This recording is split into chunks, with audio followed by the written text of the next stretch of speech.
السلام عليكم ورحمة الله وبركاته. اللهم صل وسلم وبارك على سيدنا محمد. يا مساء الفل على عيونكم، ازيكم حبايب قلبي؟ عاملين ايه؟ يا رب دايما تكونوا بخير ان شاء الله. مع بعض النهاردة هنعمل طريقة عمل البيتي فور. هنعمله بطريقة سهلة جدا ونشوف مع بعض ازاي هنحفظه. تقدري كده من نص كيلو دقيق تعملي كمية حلوة جدا، بيطلع معانا يا جماعة حلو قوي وسواه مظبوط. وكمان الرسمة بتاعته هنشوف مع بعض تبقى ثابتة كده وما يفرش معانا ولا اي حاجة في الفرن.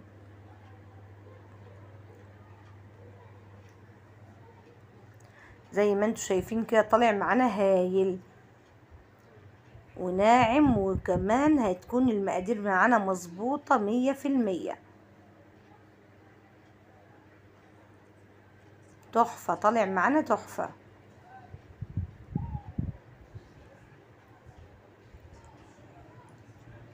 نقول بسم الله والصلاة والسلام على أشرف خلق الله، وندخل على بركة الله نبتدي الفيديو. أول حاجة يا جماعة هو ده التب اللي هشتغل بيه.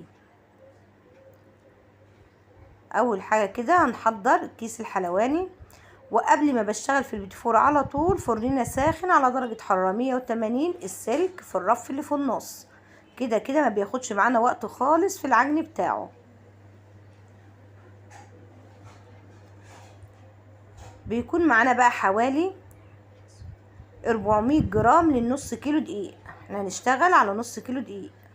طبعا يا جماعة الزبدة طرية زي ما انتوا شايفين بدرجة حرارة الغرفة، ما يكونش جاي تطلعينها من التلاجة وتشتغلوا بيها تكسر معاكوا العجان.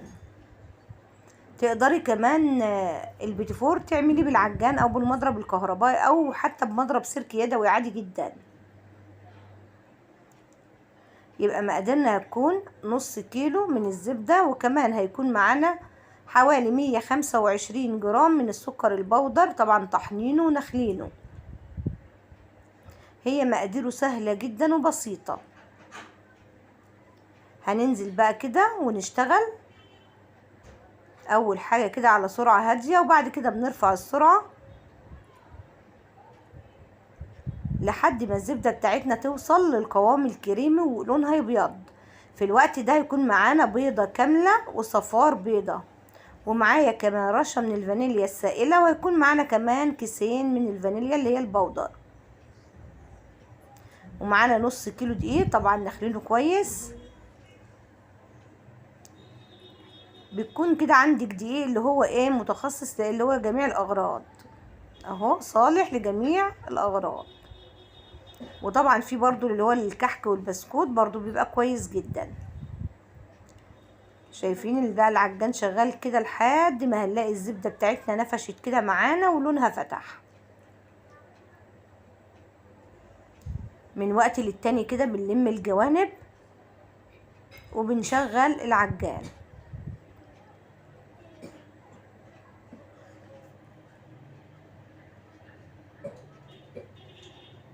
هنبتدي بقى ننزل بالبيض واحدة واحدة كده،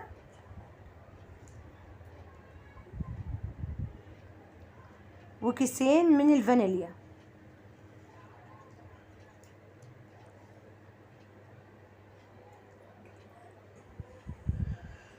مجرد كده ما نحس ان البيض اندمج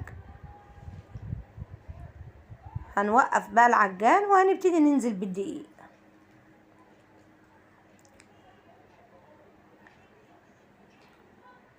محدش يا جماعة يستصعب البيتي فور، اعمليه في البيت بأقل التكاليف. النص كيلو ده هيعمل معاك حوالي كيلو من البيتي فور. هننزل بقى بالدقيق بتاعنا. في الوقت ده مجرد ما تلاقي الدقيق اختفى معاكي هنقفل على طول العجان، ما تعجنيش كتير فيها عشان ما تعملش عرق وتبقى ناشفة معاكي. زي ما انتوا شايفين اهو، مجرد ما هتختفي الدقيق خالص هقفل العجان كده تمام. بس شكرا. هي دي يا جماعة شايفين عجينة بتلزق. محضرين بقى الصاج بتاعنا وهنبتدي نحط العجينة في الكيس اهو، وما تحطيش كتير، ما تمليش الكيس. شايفين القطعة اللي انا حطيتها دي كمان؟ وهقسم. مهم جدا يا جماعة الخطوة دي. هنقسم كمان العجينة، تاخدي حتة صغيرة كده ونبتدي ايه نشتغل بيها، عشان تعرفي تطلعي كده ايه الرسمة كويس وما تكونش تقيلة على ايدك. اهو شايفين بمنتهى السهولة بينزل معانا، سهل جدا. وانت واقفة كده مش هياخد معاكي نص ساعة.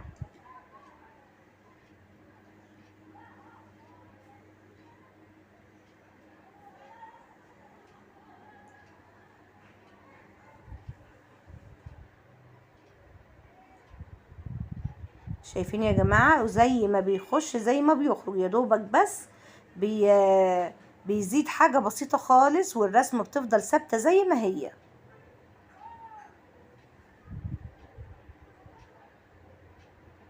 كل ما بحس كده ان العجينة خفت معايا بنزل حتة صغيرة بحتة صغيرة، ده بيطلع معانا نتيجة هايلة. نعمل رسمة الكمثرية كده اهو زي ما انتوا شايفين، برضو حلوة جدا، تحفة.